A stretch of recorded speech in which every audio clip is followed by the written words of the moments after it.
Hello and welcome to this week's edition of Transformer of the Week, where I'm going to just do something a little bit different. We're not talking about a toy, we're not talking about Transforming Robot Toy, we're talking about this, we're talking about The Last Stand of the Wreckers.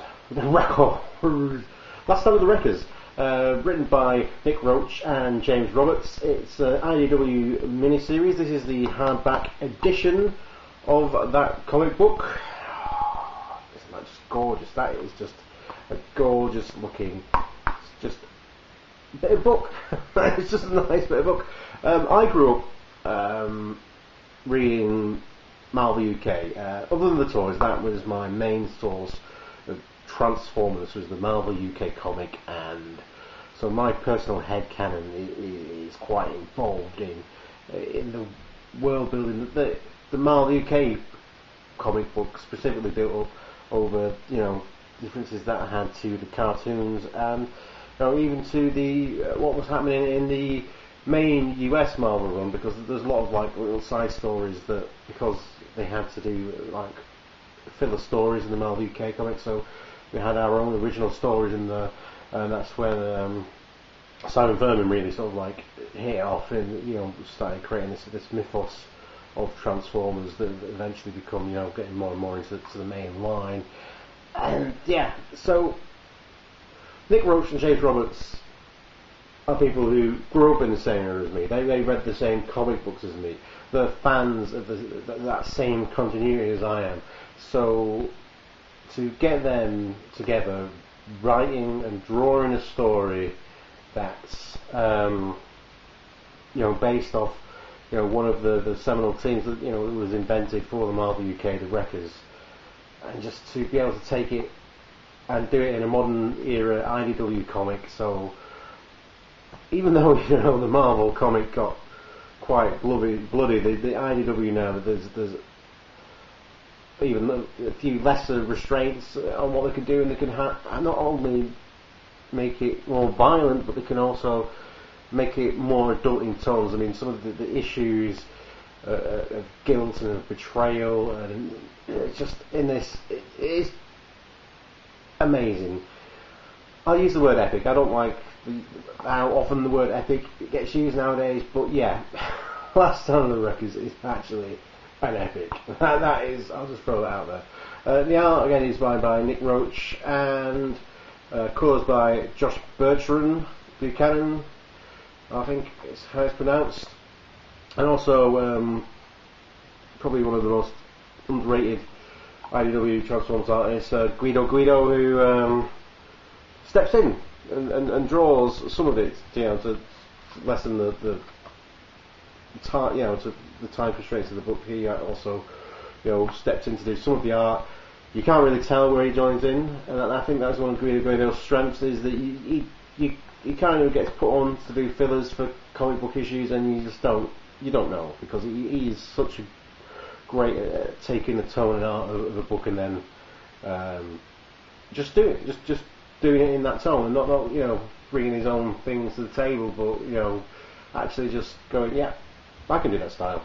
That's, I think a lot of other artists can't do that. You get them involved in it, and then it's jarring when they take over art responsibilities. Guido is just brilliant at taking over, and I think his work on this and his work on Transformers Regeneration 1 was just absolutely brilliant. And yes, the art is brilliant. It's the characters, the expression. I mean, Nick Roach is absolutely brilliant about getting a character that has a visor and a mouth plate, and actually making them very expressionate. It is kind of slightly cartoony, but this is for me, this is how Transformers looks. This is how Transformers should look, and it's also very visceral as well. It's just this book.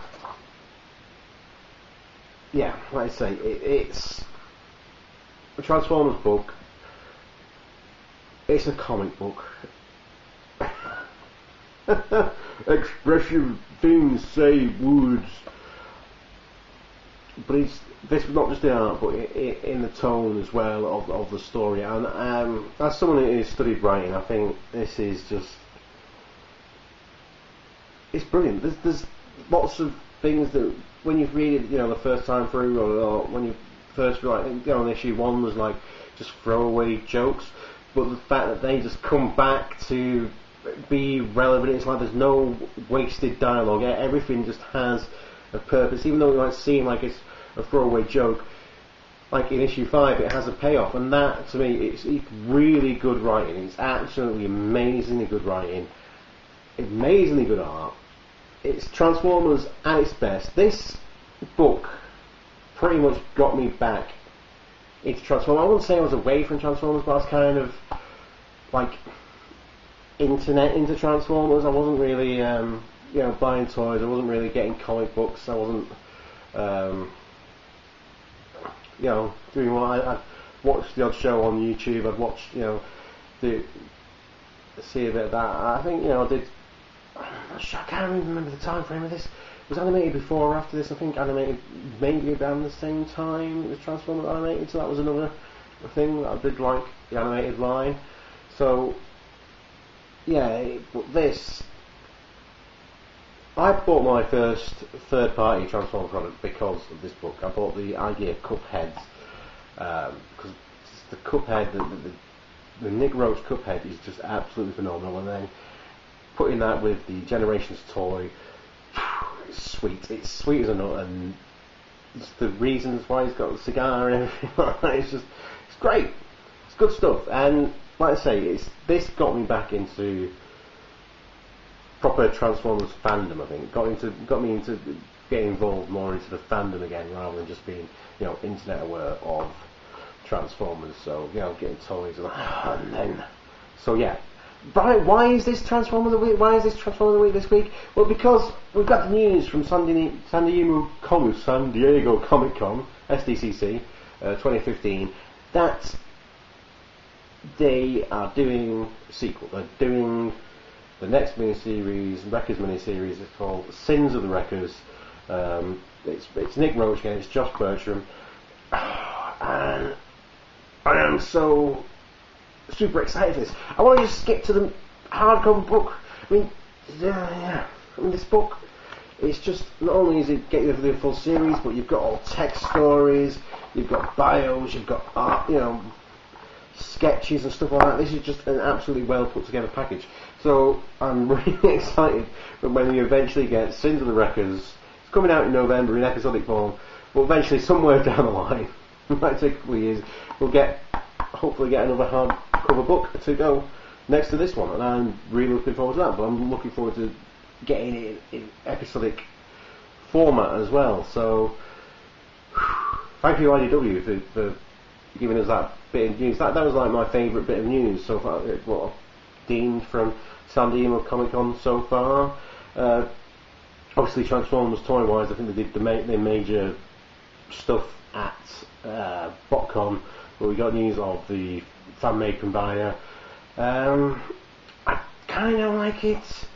I kind of do dig the unified colour scheme of a combiner team, but then part of me also thinks, well, I like the fact that a combiner team isn't too unified, that you have kind of a big, green arm and a grey leg and stuff like that. I kind of like that about combiners, so I think maybe if they would have had one unifying colour and then the different length.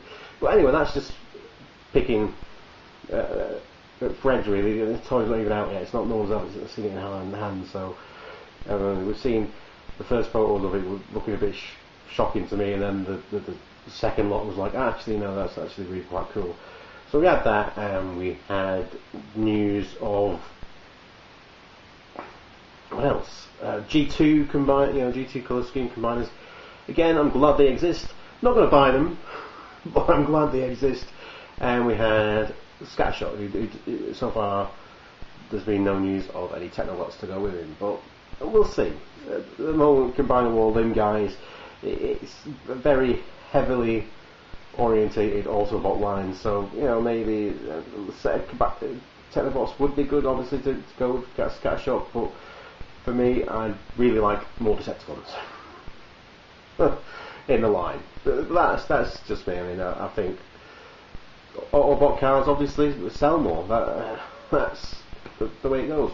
But anyway, let's Sins of the Wreckers, Last Stand of the Wreckers, great book. Really looking forward to the follow-up to this. Again, Transformers still right in my mind.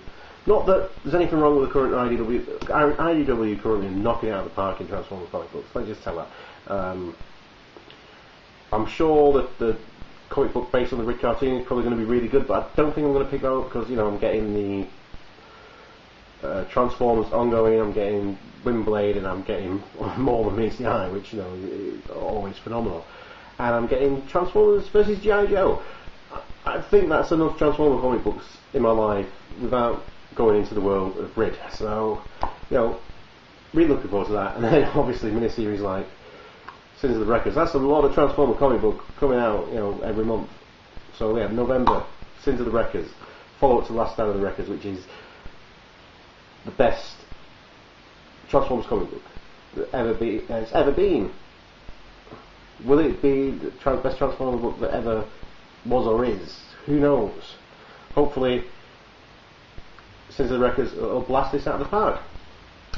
Anyway, that's been me. That's been me talking about a comic book as Transformer of the Week. Join me next time. I'm sure. Next time we will talk about Transformers. We'll talk about toys. We will do. And it'll probably be the start of the road to auto assembly, because next week it'll be like 1 month to auto assembly. I'll only be going down there on the Sunday for auto assembly, but still I am excited to go. What was that voice about? Leave me a thing in the comments and tell me what that voice was about. Until then, ta-ta for now. Take care of each other.